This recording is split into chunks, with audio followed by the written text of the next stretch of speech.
जय जगन्नाथ सांग माने कहतु केमिति अछंती। आशा जगतर नाथ प्रभु जगन्नाथंकर अपार करुणारू आपण आपणकर सपरिवार बहुत भलरे थिबे। पुणी थरे आपणकर इच्छा शक्ति चैनल आपण मानकू बहुत बहुत स्वागत जनाऊछि। आज आम गोटे बहुत बढ़िया कथा बहुत महत्वपूर्ण कथा गोटे आलोचना करवा पूजा सामग्री को लेकिन आम जो जिनिस पूजा करूँ से पूजा सामग्री को लेकर आज आम गोटे बहुत बढ़िया कथबार्ता करवा। तो एबे जो पूजा सामग्री को नहीं आम कथा से प्रायतः समस्त घरे मिली थाए। आ यही पूजा सामग्री ठीक भाव में व्यवहार करने द्वारा बड़ बड़ संकट मुक्ति मिली थाए। तो कौन से पूजा सामग्री जार प्रयोग में बड़ बड़ संकट टली जाए थाए। आमे आज से पूजा सामग्री विषय रे कथा हेबा आउ ताकू किभली रखिबा आउ तार केमिति तार प्रति सावधानी रखिबा से विषय रे आमे कथा हेबा। से पूजा सामग्रीटी हेला गंगा जल। जदि आपण घरे गंगा जल रखिचंती तो ए केतोटी कथा निश्चय ध्यान रे रखिबे। शास्त्र रे पवित्र नदी गंगा नदींकर बहुत बड़ महत्व अछि। कुहा जाय गंगा नदी रे स्नान करिबा मात्रे ही हमर सब प्रकार पाप धोई जाय आउ ता सहित हमर दुर्भाग्य दूर होई जाय थाए। सेहि पई समस्ते प्राय निज घरे गंगा जल को रखि थांती। एमिति कौनसी लोक नाही कि काहा घरे गंगा जल नथिबो।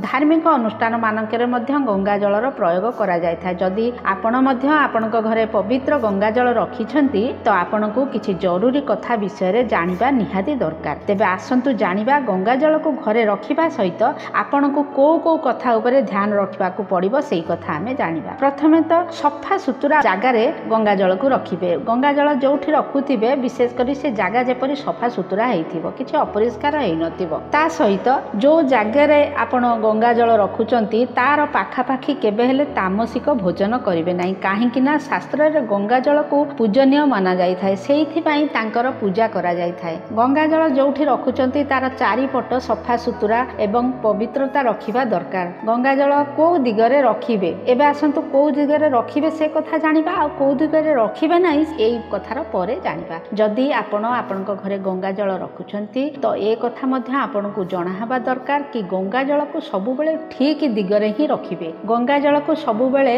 ईशान कोण रे ही रखंतु। काहेकि ना ए दिग भगवानकर दिग हेबा सहित धार्मिक कार्य पई सबोठारु उत्तम दिग मना जाय थाए। आ गंगा जल को प्लास्टिक बोतल रे केबे भी रखिबे नाही। प्राय लोक प्लास्टिक बोतल किंबा प्लास्टिक डब्बा रे गंगा जल को रखि थांती। किंतु जदि आमे शास्त्र को मानिबा तो गंगा जल को प्लास्टिक रे रखिबा केबे हेले उचित नुहे। बरं एही पवित्र जल को सबु बेले तंबा रूपा किंबा अन्य कोनोसी धातु काच बोतल रे मध्य आपण रखि पारिबे। गंगा जल को अंधार जगह रे केबे भी रखिबे नाही। सबु बेले गंगा जल को जोठी रखिबे सेठी आलोक आसुथिबो रोशनी सूर्यक किरण पडुथिबो किछि न हले आलोकित रोशनी जगह रे रखिबे। केबे भी गंगा जल को अंधारिया जगह रे रखिबे नाही। एथि सहित घरु नकारात्मक ऊर्जा को दूर करिबा पई प्रतिदिन घरे गंगा जल छिंचिबा दरकार। सफा हाथ रे ही गंगा जल को छुअंतु। मान्यता अछि कि गंगा जल को केबे मध्य गंधिया अपरिष्कार मैला किंबा ओइठा हाथ रे छुइबा उचित नुहे। गंगा जल व्यवहार करबा पूर्वरु हाथ को भल भाबरे धोई परिष्कार करिनेबा दरकार। तापरे मां गंगांकर ध्यान करी तांको प्रणाम करी परे ही गंगा जलर प्रयोग करिबा दरकार। हिंदू रीति रिवाज अनुसार पवित्र गंगा नदींकर बहुत महत्व अछि। कुहा जाय कि जदि आपण गंगा नदी रे स्नान करिवे तो आपणकर सबु पाप धोई हो जाय थाए। सनातन धर्म रे गंगा नदी को देवी रूप रे मना जाए। आउ कुहा जायछि गंगा जल पुनीत पावन और बहुत ही पवित्र जल। गंगा जल को ए जुगरे पाप तारिणी मध्य कुहा जायछि। जेते बेले घरे को शुभ कार्य होई थाए तो प्रथमे गंगा जलर आवश्यकता पड़ी थाए। धार्मिक मान्यता अनुसार कुहा जायछि कि मां गंगा मोक्षदायिनी अटंती। जो गंगा रे प्रतिदिन अगणित लोक गंगा रे स्नान करि थांती। आउ एई कली जुगरे मध्य लोक मां गंगा को निजर मां भली मानती एवं गंगा प्रति अतुट श्रद्धा रखि थांती। गंगा जल निहाती भावरे घरे रखिबा दरकार। गंगा जल घरे रहिबा द्वारा नकारात्मक ऊर्जा आपणक घरे बढ़ुची तो आपणको निहाती भावरे भल फल प्राप्ति हबो एवं घरे सकारात्मक ऊर्जार उन्नति घटिबो। एबे आसंतु जानिबा गंगा जल को दिगरे रखिबे नै। आ गंगा जल को दिगरे रखिले हमकु को फल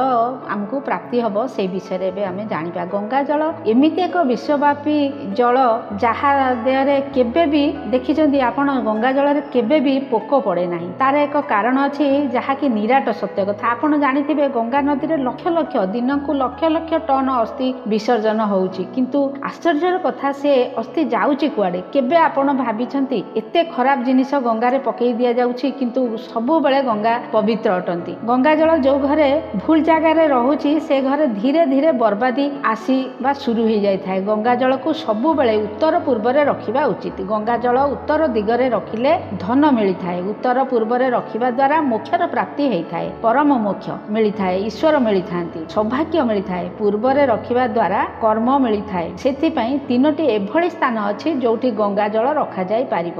ଦକ୍ଷିଣ ଦିଗରେ ରଖାଯାଉଥିବା ଗଙ୍ଗା ଜଳ ଯମରାଜାଙ୍କୁ ନିମନ୍ତ୍ରଣ ଦେଇଥାଏ। ଦକ୍ଷିଣ ପଶ୍ଚିମରେ ରଖାଯାଉଥିବା ଗଙ୍ଗା ଜଳ ଦୁର୍ଭାଗ୍ୟକୁ ନିମନ୍ତ୍ରଣ ଦେଇଥାଏ। ପଶ୍ଚିମରେ ରଖାଯାଉଥିବା ଗଙ୍ଗା ଜଳ ଶନିଙ୍କୁ ନିମନ୍ତ୍ରଣ ଦେଇଥାଏ, ଚନ୍ଦ୍ରମାଙ୍କୁ ଖରାପ କରିଥାଏ। ଉତ୍ତର ପଶ୍ଚିମରେ ରଖାଯାଇଥିବା ଗଙ୍ଗା ଜଳକୁ ଛାତ ଉପରେ କେବେ ବି ଭୁଲରେ ବି ରଖିବେ ନାହିଁ। ଗଙ୍ଗା ଜଳକୁ ରଖିବାର ପ୍ରକୃତ ସ୍ଥାନ ହେଉଛି ଉତ୍ତର କିମ୍ବା ପୂର୍ବ। ଯଦି ଆପଣ ଆପଣଙ୍କ ଘରେ ଗଙ୍ଗା ଜଳ ରଖୁଛନ୍ତି ତ ଆପଣ ନିଶ୍ଚିନ୍ତ ଭାବରେ ଏହି ଦିଗରେ ରଖନ୍ତୁ। ଦେଖନ୍ତୁ, ଯେତେବେଳେ ମନ ନିଜ ଉପରେ କେନ୍ଦ୍ରିତ ହୋଇଯାଏ ସେ ହିଁ ପୂଜା ହେଇଥାଏ। ଗଙ୍ଗା ଜଳରେ ଭରା ହୋଇଥିବା କଳସ ସବୁବେଳେ ଦେବୀ ଦେବତାଙ୍କର ବାମ ପାଖରେ ରଖିବା ଉଚିତ କିମ୍ବା ପୂଜା ସ୍ଥାନରେ ଈଶାନ କୋଣରେ ରଖିବା ଦରକାର। ଗଙ୍ଗା ଜଳ ଦେବୀ ଦେବତାଙ୍କୁ ଅର୍ପିତ କରିବା ଦ୍ୱାରା ମନ ଚାହୁଁଥିବା ଫଳ ମିଳିଥାଏ। ଗଙ୍ଗା ଜଳ ଦ୍ୱାରା କରାଯାଉଥିବା ଅଭିଷେକକୁ ସେବନ କରିବା ଦ୍ୱାରା ବଡ଼ରୁ ବଡ଼ ସଙ୍କଟ ଏବଂ ବିପତ୍ତି ଟଳି ଯାଇଥାଏ। ମନ୍ଦିରରେ ଗଙ୍ଗା ଜଳ ଦେବା ଦ୍ୱାରା ପୂର୍ବଜ ଆଉ ଦେବୀ ଦେବତାଙ୍କର ଆଶୀର୍ବାଦ ମିଳିଥାଏ। ଗଙ୍ଗାଙ୍କର ଦର୍ଶନ ମାତ୍ରେ ହିଁ ମୁକ୍ତି ମିଳିଥାଏ। ଯଦି ଗଙ୍ଗାଙ୍କ ଦର୍ଶନ ମାତ୍ରେକେ ମଣିଷକୁ ମୁକ୍ତି ମିଳିପାରେ ତ ଗଙ୍ଗା ଜଳ ସେବନ କରିବା ଦ୍ୱାରା ମଣିଷକୁ କାହିଁକି ସଦ୍ଗତି ମିଳିବ ନାହିଁ? କେବେ ଥରେ ଆପଣ ଚିନ୍ତା କରି ଦେଖିଛନ୍ତି? ଯେଉଁ ଘରେ ଗଙ୍ଗା ଜଳ ଥାଏ ସେ ଘରେ ତୁଳସୀ ଥାନ୍ତି, ଯେଉଁ ଘରେ ରାମଚରିତ ମାନସ ଆଉ ଭଗବତ ଗୀତା ଯେଉଁ ଘରେ ରହିଥାଏ, ଯେଉଁ ଘରେ ପାରଦର ଶିବଲିଙ୍ଗ ରହିଥାଏ, ଆଉ ଯେଉଁ ଘରେ ସ୍ଫଟିକର ଶ୍ରୀଯନ୍ତ୍ର ରହିଥାଏ, ଦକ୍ଷିଣାବର୍ତ୍ତୀ ଶଙ୍ଖ ରହିଥାଏ, ଯେଉଁ ଘରେ ବାଜୁଥିବା ଶଙ୍ଖ ରହିଥାଏ, ପିତ୍ତଳ ଘଣ୍ଟି ରହିଥାଏ, ସେ ଘରେ କେବେ ବି ଦରିଦ୍ର ପ୍ରବେଶ କରିପାରିବ ନାହିଁ। ସେ ଘରକୁ ଦରିଦ୍ର ପ୍ରବେଶ କରିବା ପାଇଁ 100 ଥର, 1000 ଥର, ଲକ୍ଷ ଥର ଭାବିବ। ଆଉ ଯେଉଁ ଘରର ସ୍ତ୍ରୀ ଲୋକମାନେ ଧାର୍ମିକ ହୋଇଥାନ୍ତି, ବହୁତ ପୂଜା ପାଠ ଏବଂ ବ୍ରତ କରୁଥାନ୍ତି, ସବୁବେଳେ ପୂଜା ପାଠରେ ଆସ୍ଥା ରଖିଥାନ୍ତି, ଯେଉଁ ଘରର ସ୍ତ୍ରୀ ଲୋକମାନେ ନିଜ ପରିବାରକୁ ସାଉଁଟିକିରି ରଖିଥାନ୍ତି, ମାନେ ସାମଞ୍ଜସ୍ୟକୁ ବନେଇ ରଖିଥାନ୍ତି, ସେ ଘରେ କେବେ ହେଲେ ଦରିଦ୍ର ପ୍ରବେଶ କରିପାରିବ ନାହିଁ। ଏ କଥା ନିଶ୍ଚିନ୍ତ ଭାବରେ ମନେ ରଖିବେ। ତ ଆଶା କରେ ଆପଣମାନଙ୍କୁ ଭିଡ଼ିଓଟି ନିଶ୍ଚିନ୍ତ ଭାବରେ ଭଲ ଲାଗିଥିବ। ଆଉ ଯଦି ଭଲ ଲାଗିଥିବ ଆପଣମାନେ ନିଶ୍ଚିନ୍ତ ସାଙ୍ଗମାନଙ୍କୁ ସେୟାର କରନ୍ତୁ, କାହିଁକି ନା ସେମାନେ ମଧ୍ୟ ଘରେ ଗଙ୍ଗା ଜଳ ରଖିଥିବେ ଆଉ ସେମାନେ ମଧ୍ୟ ଏକଥା ଜାଣିବା ନିହାତି ଭାବରେ ଦରକାର। ତ ଏବେ ପୁଣି କଥା ହେବା ପର ଭିଡ଼ିଓରେ। ଯଦି ଆପଣଙ୍କୁ ଭିଡ଼ିଓଟି ଭଲ ଲାଗିଲା ତେବେ ଗୋଟେ ଲାଇକ୍ କରିବେ ଆଉ କମେଣ୍ଟରେ ଜୟ ମା ଗଙ୍ଗା ଦେବୀ ଲେଖିବେ। ତା ସହିତ ଚ୍ୟାନେଲଟିକୁ ଯଦି ସବସ୍କ୍ରାଇବ୍ କରିନଥିବେ ନିଶ୍ଚୟ ଭାବରେ ସବସ୍କ୍ରାଇବ୍ କରିବେ। ତ ପୁଣି ଦେଖା ହେବା ନେକ୍ସଟ ଭିଡ଼ିଓରେ। ସେତେବେଳେ ଯାଏ ଖୁସି ରୁହନ୍ତୁ, ବ୍ୟସ୍ତ ରୁହନ୍ତୁ ଆଉ ସୁସ୍ଥ ରୁହନ୍ତୁ। ଜୟ ଜଗନ୍ନାଥ।